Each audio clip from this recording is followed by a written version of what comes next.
صحیح بخاری حدیث نمبر 565۔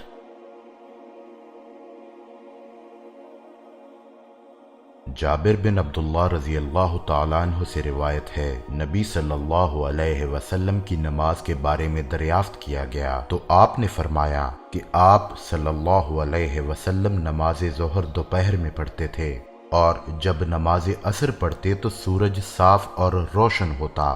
مغرب کی نماز واجب ہوتے ہی ادا فرماتے، اور عشاء میں اگر لوگ جلدی جمع ہو جاتے تو جلدی پڑھ لیتے، اور اگر آنے والوں کی تعداد کم ہوتی تو دیر کرتے، اور صبح کی نماز منہ اندھیرے میں پڑھا کرتے تھے۔